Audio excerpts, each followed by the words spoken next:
Hey everyone, Mr. Happy here, and welcome to Mondays with Mr. Happy, aka Mr. Happy Mondays, a weekly Q&A show where you ask me questions and I answer them. I'm not in gym clothes. I actually have a whole new gym schedule. I'm going down to 4 days a week and changing things around. Just better fit my schedule because I've been raiding on Wednesday nights. I've had some plans over the weekend.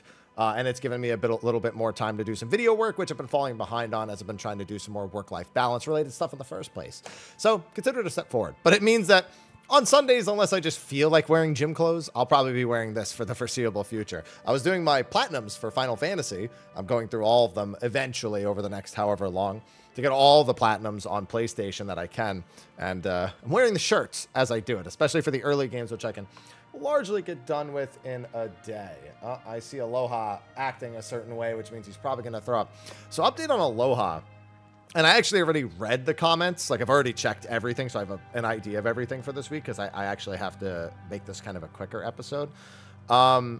He's been getting, I think, side effects to the drug he's on. So he's specifically on Filizamol, I think it's called, or Filimazole, and not one of the other ones that you can have.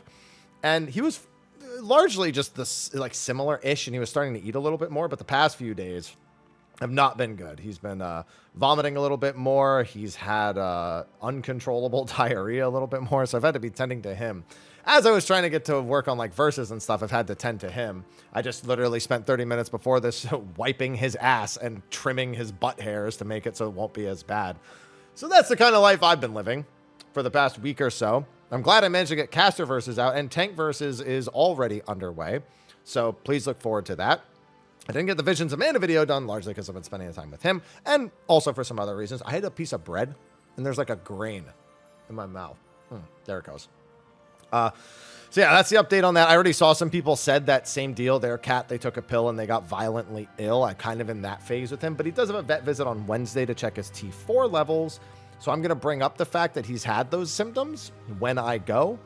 And yeah, hopefully they'll either give me the cream or they'll change him to, there's a different drug. I think I read it in the comment section right before I started recording this.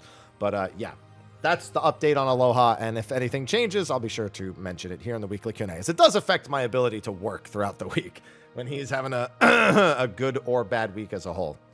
But anyway, I want to get through the Q&A. So 2 things before that, on top of that. 1, tank versus I'll try to have out this week. State of the Realm I'll try to do this week. So that's at the very least the video content you're looking at, if not some shorts. But also, Magic Spoon's going to be sponsoring this video. I do their sponsor stuff every month. And when my schedule's a little bit lighter, I like to throw it onto the weekly Q&As. It's the same deal. It's going to play the same ad if you watch the caster versus, but I'm giving you the heads up now just because, you know, you deserve the heads up. So you know that it's coming. Also, thanks to the sponsors over on Patreon for supporting. Nobody has to support. You choose to. All my content's available for free. So any additional support is just icing on the cake. But anyway, too long of an intro already. Let's get to the Magic Spoon ad, and then let's get to the questions. Before the video kicks off, though, it does have a sponsor, Magic Spoon. They've been on the channel for a while now, and with their delicious high-protein cereal, that should be no surprise. For me, Magic Spoon has been a high-protein way of both getting my day started and winding it down after a big workout. I'll just grab a box and eat it right out of there, or grab one of the tasty treat bars, which are my personal favorite, especially the chocolate peanut butter one. Get that one. If you'd like to try Magic Spoon while also supporting the channel, then click the link below to get some today. Build your own custom box of cereal with tons of available flavors, or throw in some treat bars if you really need to get something on the go. Definitely get the treat bars. Best of all, use my link and discount code Mr. Happy to get $5 off of your box. You can also buy it at your local grocery store or even on Amazon. And if you don't like it, Magic Spoon has a 100% happiness guarantee. Let them know and they'll refund you, no questions asked. So click the link below or scan the QR code on the screen and use code Mr. Happy to get $5 off, or go to magicspoon.com/Mr. Happy to save $5 on your order. It even works in Canada and the UK. Thanks again to Magic Spoon for sponsoring, and now on with the video. Number 1, hashtag Mondays with Mr. Happy. Hey, hi. I've been playing 14 for almost a year, and I love high-end rating. Nice. Most people don't even try it in their first year. My group, who had some week 1 clears and finished the tier by week 4, is about to start DSR prog while waiting for Fru. Best fight? to prepare you for Fru. I think we will have a very DSR level fight on our hands with Fru. I main Viper, but melee DPS is feeling less fun. Managing positional uptime greeting is wearing me down. I've been raiding as an off tank on my ult. It just feels so much better. Even though I know tanks will probably have more responsibility, it feels clearer and more enjoyable to execute for me. I could just easily adjust, save people, and call it mechanics. My group offered me the off tank role on DSR for Gunbreaker or Dark Knight, but it's going to be my first ultimate. Should I take it or stick to melee? So, I'm sorry, I had to keep clearing my throat. Let me take a sip real quick and hope this helps. This is coffee, so it probably doesn't help it still. So, you didn't ask me for what job. I was about to answer what job. Tank is literally melee, except that you have to press defensives and maybe move the boss. It depends on the design of the fight. I think that if melee is your role and tank is fun to you, you should take the tank role. It's just, you'll play better if you're having more fun. You may not be as experienced, but you have months to get to that point, and that's what DSR is going to be for. DSR, not too rough on the tanks. You're largely just going to be responsible for proper cooldown usage, raid utility, making sure, you know, you have either TBNs, spot TBNs as Dark Knight. That's a big thing you're going to have to get used to.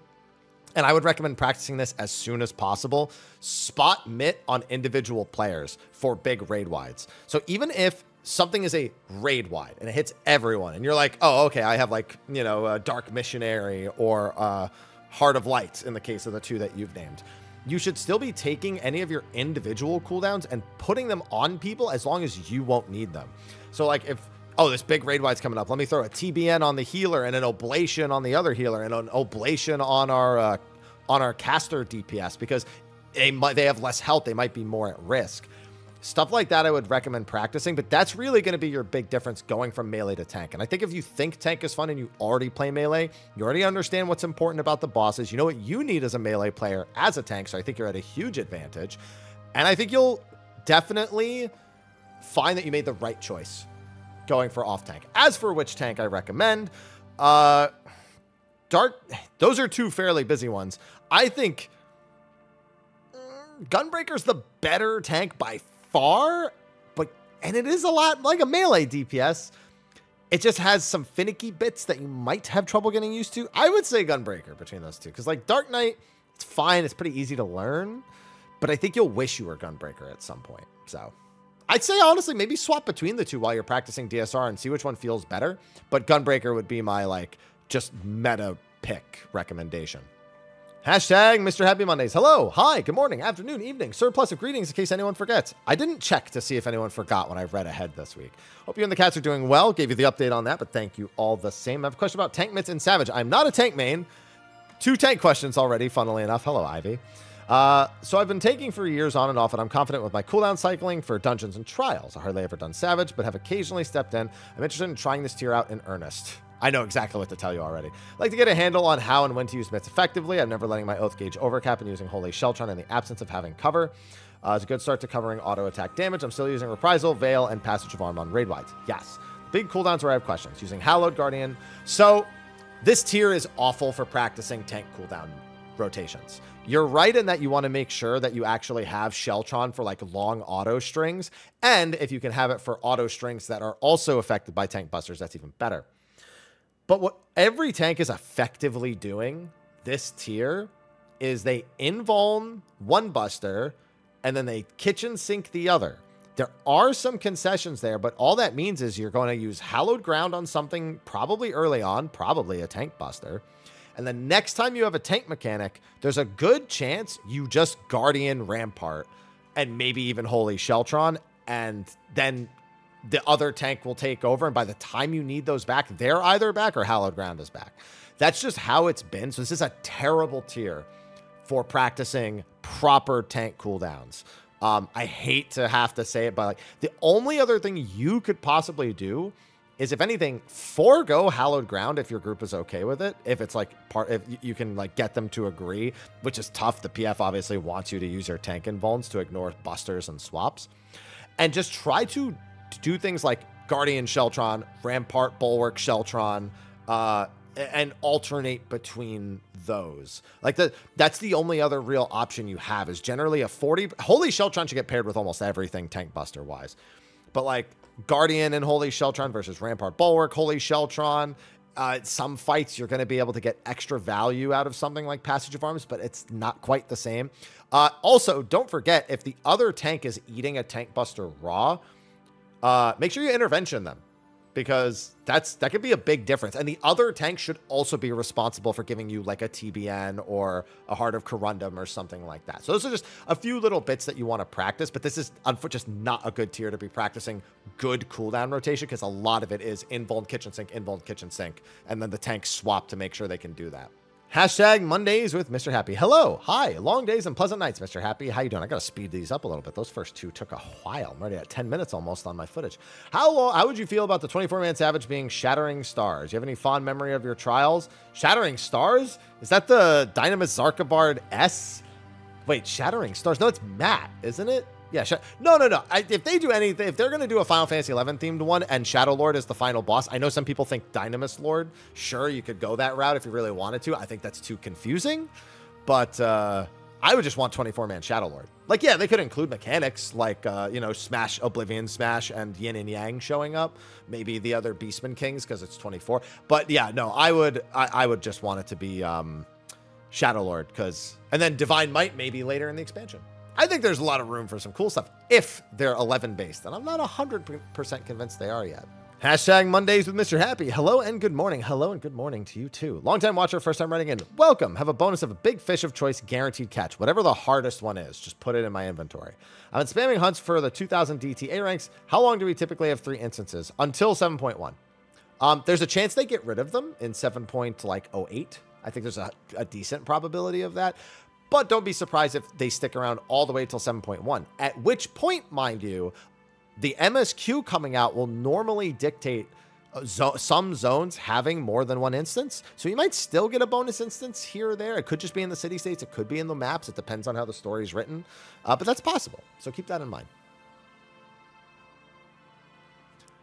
Hashtag Mondays with Mr. Happy. Heyo, Happo. First time asking a question. Hello and welcome. Started playing 14 back in 2014 when the game launched on the PS4, but on and off taking breaks from expansion to expansion. A nice, healthy approach.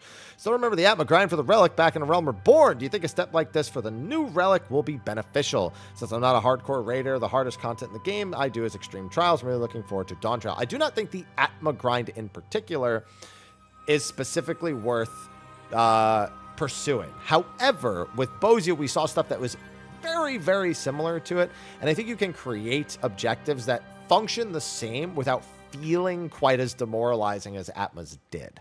So something more modern. Like I said, we've seen equivalents to this in Bozia with like memory collections and stuff. Some stuff like you can farm on the really easy stuff, but it has lower drop rates. But then if you do the critical engagements, they have higher drop rates. And then depending on the zone you're in, you collect different ones.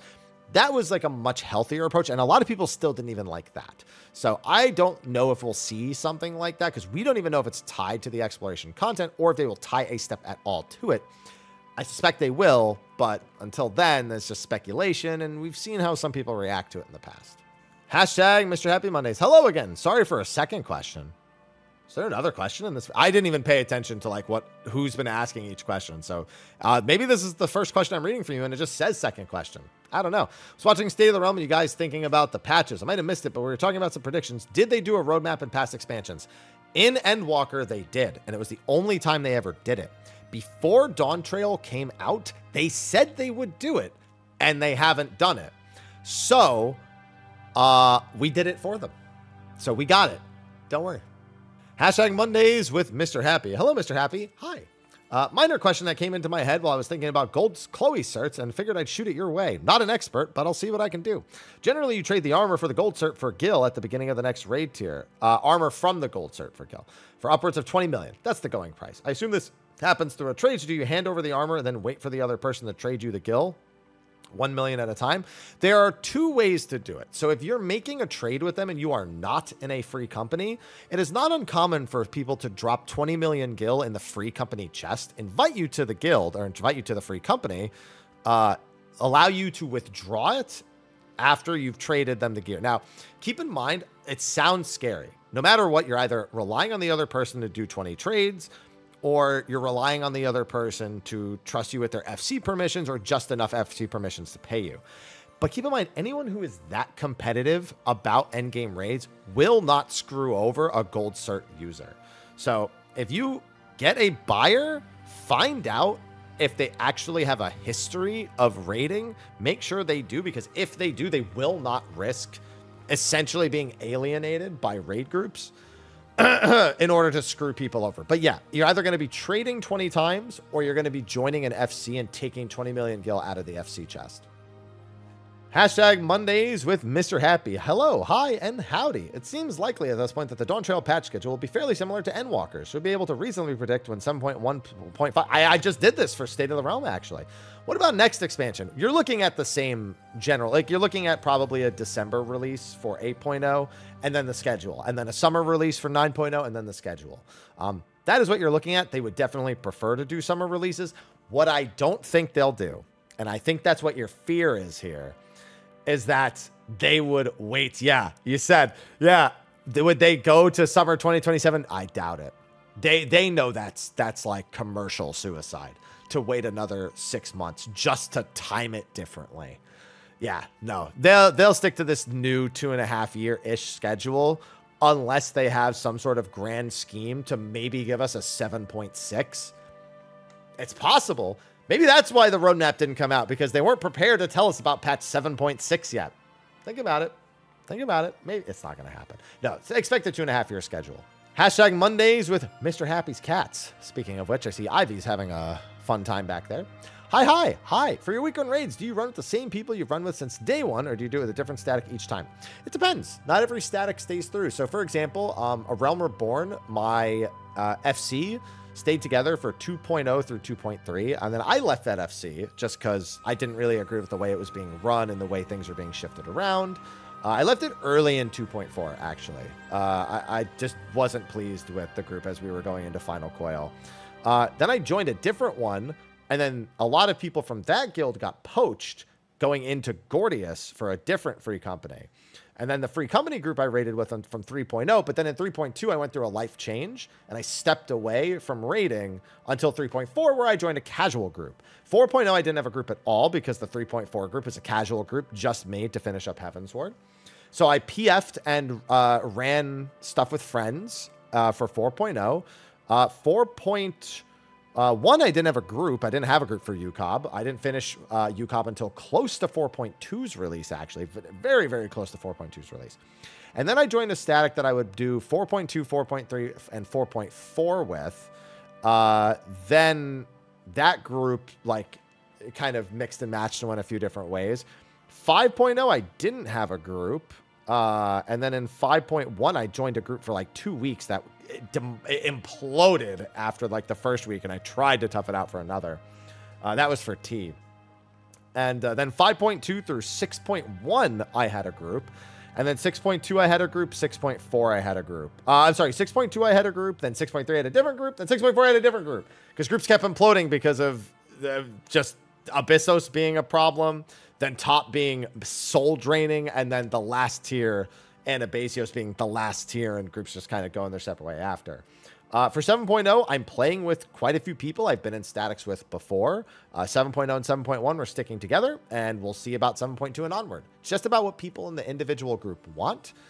If there's maybe some problems that arise that maybe you just can solve by, you know, separating in a certain way. There's a lot of facets to it, but the longest group I ever stuck with was definitely the 5.3 through 6.1 static. Probably would have stuck with other ones longer if not for like me stepping away from everything for a bit in Heavensward, because I actually, one of those raid members is one of my raid members now.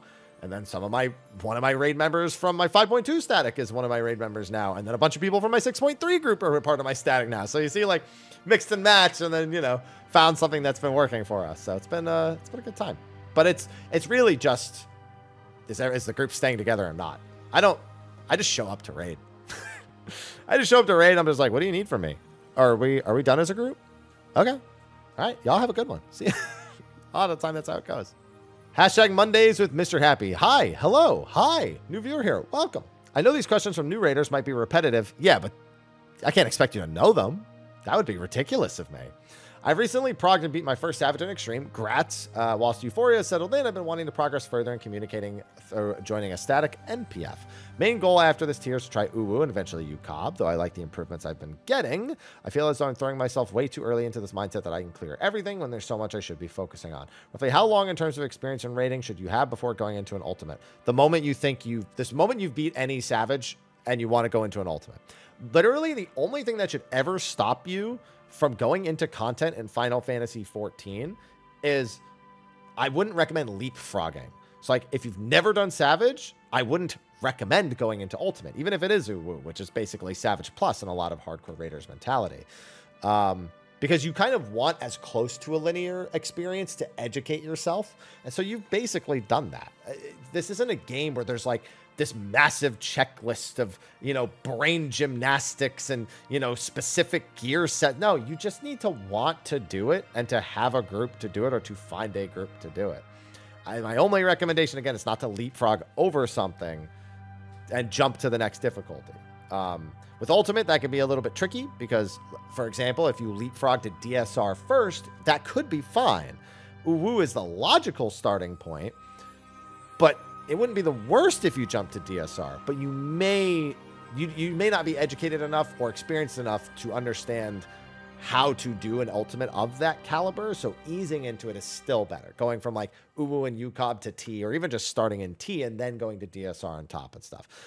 So that's about it. I don't think you need a lot. You just need to want to do it and to want to improve, because if you have those two mentalities, that's good. That's all you need. Do that you want to do it and that you want to keep getting better. If you go in and you just think you're the best already, then it's probably going to be a problem. But if you want to improve, and it seems like you do. Hashtag Happy Mondays with Mr. Hello, Haps. Hi. You've talked a few times about low item level, max level rating. I'm wondering if I would be able to find information about how to execute this type of rating. Yeah, so I think we're going to be trialing people for our static soon. I think we actually start. So we have somebody who's stepping away from Ultimate for the next patch. So we need to find a replacement. And so so the leaders of my group are the ones who make the sheet that recommends the item level. And so I'm actually going to poke them about it because I want to know too. I want to know like if they've come up with good item level sets or if they feel comfortable in it, because I would love to inform everyone about the item level sets, because honestly, I saw every group, every person I knew started doing low item level raids after that sheet went public. And I made the video about it, and everyone was having a blast. Like, oh, I never did Omega. I never did the Shadowbringers content, like on content. I've only unsynced this stuff. So it was like they got to raid like Prague again. And like between raid tiers, that's like a desperate feeling people have that they want to do. So I would love to get that information out again.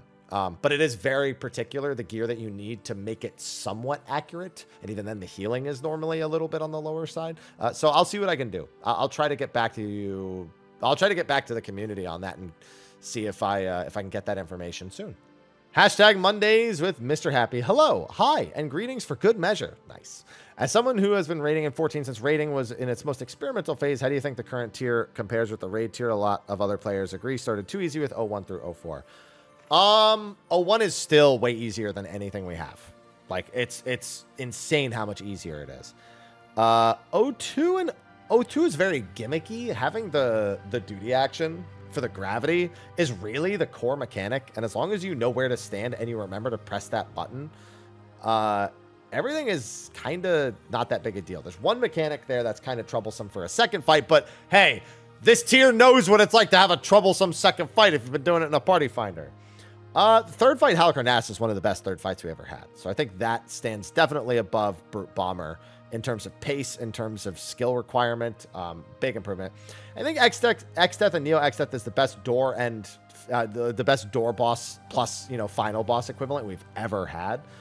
So Creator is really what I think of when I think of the first tier that was super easy, but that's what you're saying, too easy. Yeah, it's really just 01. 02's fine. 03 is great, and 04 has its flaws, but is overall one of the better fights.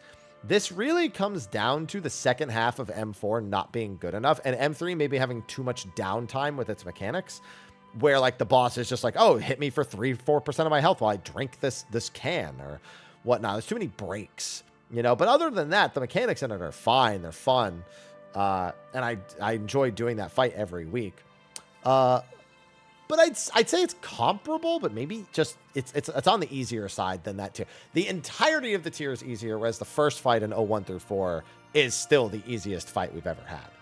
Hashtag Mondays with Mr. Happy. Hi, Haps. How are you doing? I'm doing good. Well, other than needing to clean Aloha's ass before I start the video, you know, it's good.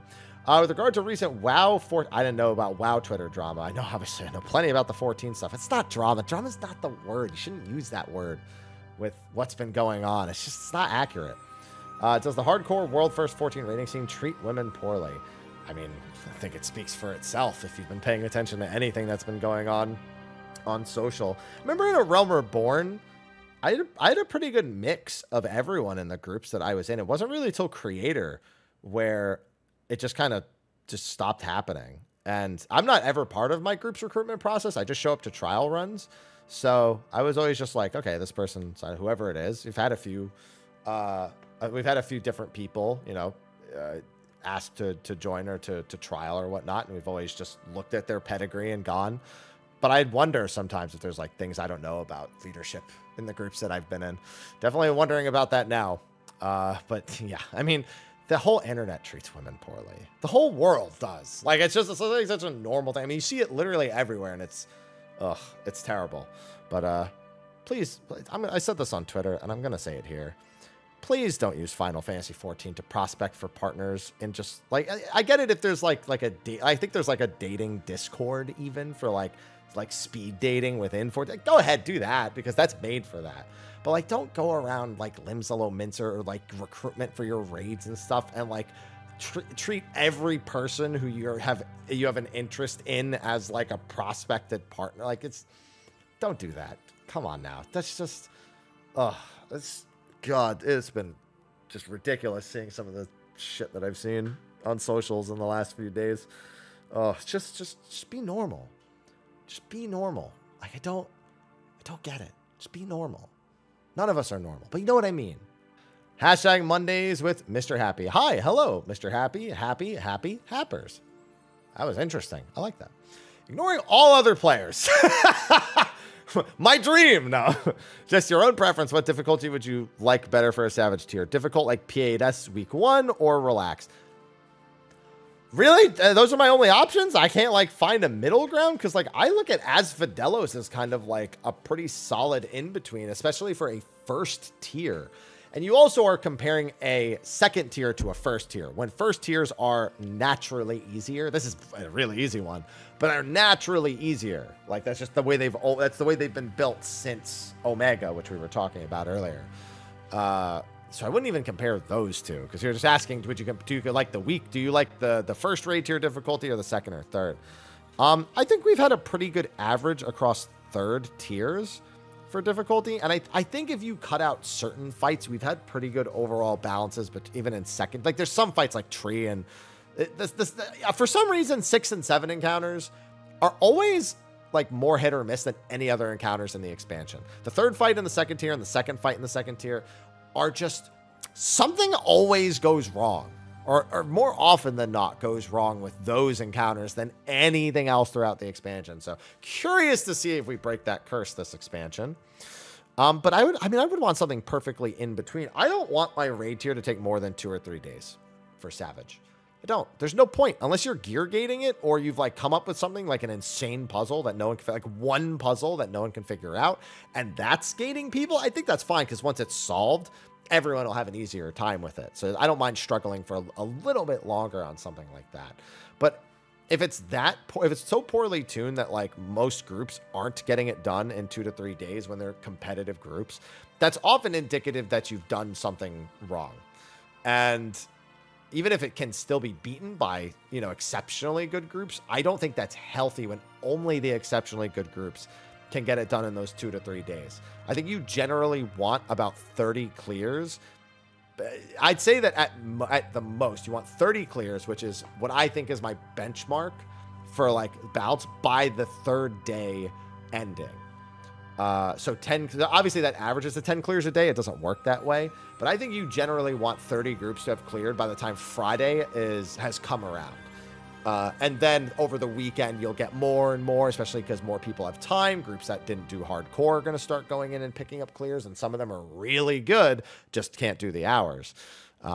So that's about the average I would look at. At the very least, 30 kills by Friday rolling around.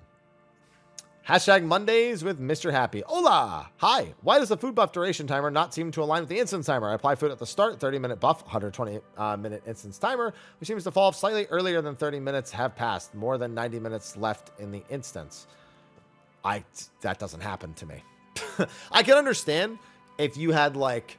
So for example, let's say you have a 120-minute instance, but you have the tier 3 food buff up, and now it's 45 minutes. So you go 45-90, which works for the non-120 timers. But then when you use another one, it's going to overflow. But no, and yeah, and not even like, so one thing you do with food buff is you replace it before you pull, but it still adds the same amount of time. Oh,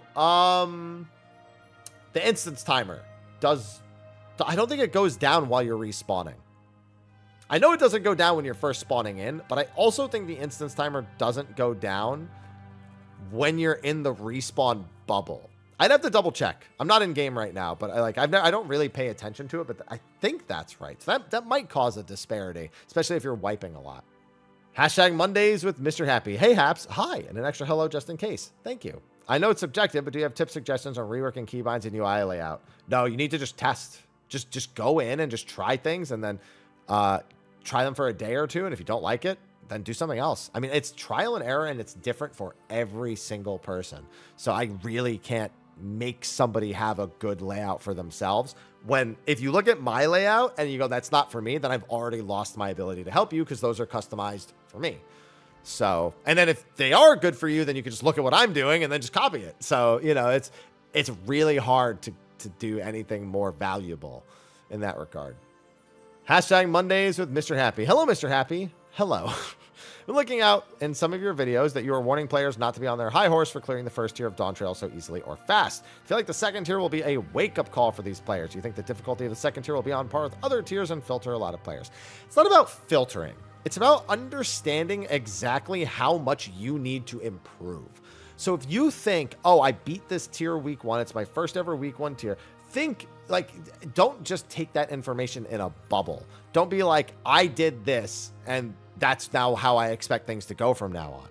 Understand what you had achieved before that, what you have achieved this time, and what you want to achieve next time. And then try to cater your experience towards that goal. Because if you just expect it to happen, then there's a good chance you're not working on improving, you're not actively noticing mistakes you are making, or you're not taking the mistakes you were making throughout your prog seriously enough. Like, what if you died in every single M2 pull to Alarm Pheromones 1? But you still beat the tier, and you still beat it every week, but you're still not really any better at Alarm Pheromones 1. That's a problem, because, like, I understand that it's a very toxic, random-ish mechanic, but you still shouldn't be dying to it every single time. Like, yeah, make a mistake here or there. That's fine. No one's going to knock you for that.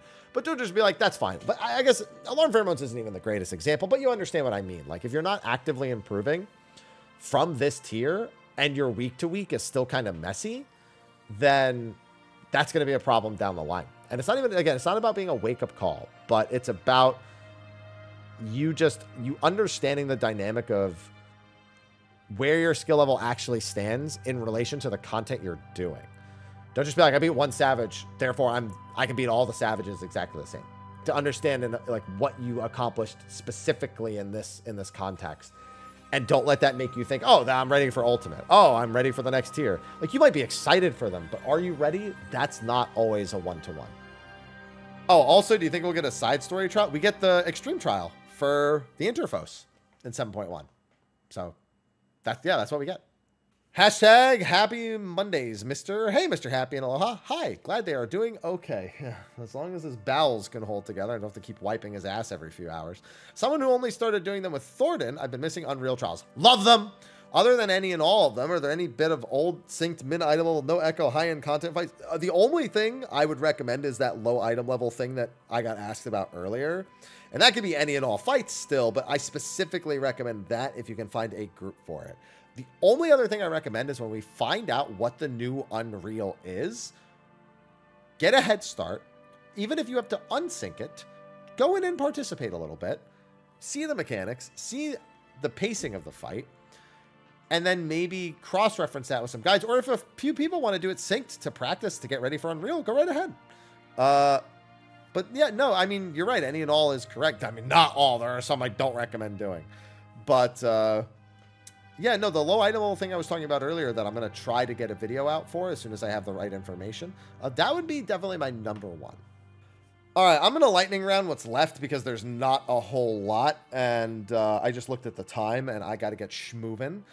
Somebody asked about a veto system for roulettes in case you get something you don't like. That's not a good idea. The whole point of roulettes is that it's supposed to, and I say this supposed to because you could make a full party for it technically, filter you into things other people need.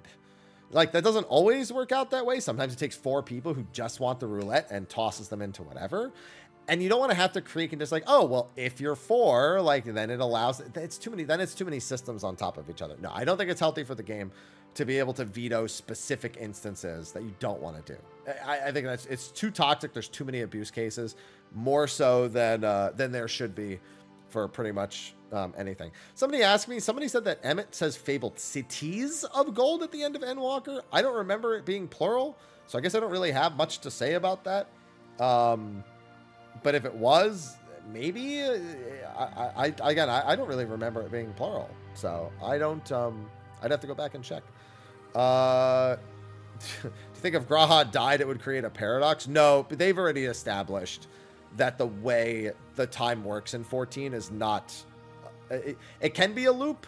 We already got out of the loop. We're past the loop. At this point, if he dies, nothing happens because we're in our own timeline. His timeline is like literally running parallel and separate to ours. So it wouldn't matter if he died. It wouldn't change that timeline. It'd be like if Trunks, like when Trunks came to the past and then he went back to the future, he went back to his own future, but every time he comes back to the past, he comes back to a completely different past. It's just like, they're just too different. I still don't understand why that works the way it does, but you understand what I mean, right? Like that it's, they don't exactly, they're not like layered on top of each other. They're running more like side by side.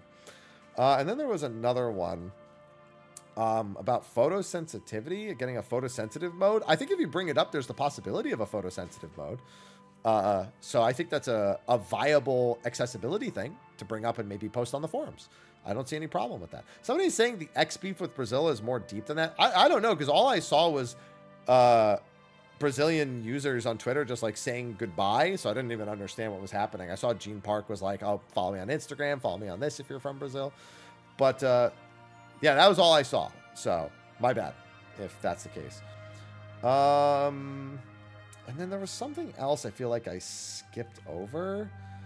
I'm trying to look back and see what it was.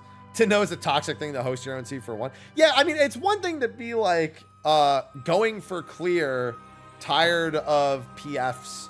Like, it's all about, because clear for one is essentially, you're telling the truth, but it doesn't look good. And clear for ones where the leader is the one kind of just get memed on. Be like, clear for one, I'm the one. You know what it means? Whereas most people interpret clear for one as I have the clear and I'm helping this one person get the clear. It doesn't have to be that way, but it gets mocked and memed for that reason. But if you just say like, going for clear, any chest, just want to get my clear. Like if you just say exactly the same thing, but don't say C for one, people tend to like feel like it's been communicated a little bit better. Somebody was asking about giving tanks combat raises, and I was like, no. Or bringing Phoenix downs back and making them 4.5 minutes. I just think reses, just only let the healers have reses. In my opinion, like, yeah, I know people are like, I don't know. In 24-man content, you have options. I think it's fine to have options. I just think in 8-man content, the reses need to go. I think Red Mage and Summoner have been griefed in terms of their balancing for having a res for too long. And if they're not going to change it, just get rid of the res, because I'm tired of those jobs being completely mocked and memed. They still get played, but everyone kind of treats them like, you know, the middle child. They're like, oh, I guess I'll play this while we're progging, and then I'm getting the hell off of it. I don't think that's healthy for that to be such a regular consideration amongst endgame players. In casual content, though, go nuts. Have as many reses as you want. I don't care about that. 24-man's, Lord knows we need as many reses as possible. Those 24-mans, you know what I'm saying? Then there was one man who complained that T didn't contain exactly one or... No, it wasn't one or two mechanics. There were iconic mechanics missing in T that were synonymous with the progression cycle of those fights that were missing. And even then, I still think T is the best balanced ultimate. It's like kind of on the level of difficulty that Ukab and Uwu are on, but it's short like Uwu, but it has some really intense mechanics that are closer to being like modern difficulty. So it's still a great ultimate. It's the ultimate I will go back and do the most, probably, because it's got that perfect balance. But you can't deny that it's missing some of the literal most important mechanics to identify stuff with Alexander in favor of things that, sure, they're there, but they're definitely not like, oh, this is how I think of Alexander. Limit Cut, of course, is iconic. You know, Brute Justice is there, but no height? Come on now. No height. No height, but we got Embolus. Come on now. And then was there anything else that it did? Yeah, no, just a few other comments about Aloha, about my Platinum Trophy thing. Yeah, XCal 2 speed ups. I know, I've done the XCal 2 with the speed up before. Sticking through PF parties just to get practice, even if there's no chance of winning. That's good. I do agree with that. Brutal, trying to get M2S clears and re-clears. Happy's in a tank top. Yeah, so I think that's everything. Hopefully I didn't accidentally scroll past something, but that is going to be a wrap for this week's episode of Mondays with Mr. Happy. Thank you for watching. Be sure to ask your questions in the comment section of the video below. Be sure to like and subscribe. And thank you to Magic Spoon for sponsoring this video as well as our sponsors over on Patreon. So with that, I will see you next week. Please be on the lookout for whatever content I can get done this week, with Aloha constantly being a, I'm not going to call him a thorn in my side, but as the side effects are not good. You good, buddy? You're just wandering around right now? You should go eat. Even if you're going to shit your brains, you should go eat. Please go eat. Not good. Anyway, I will see you in the next video. And until then, take care.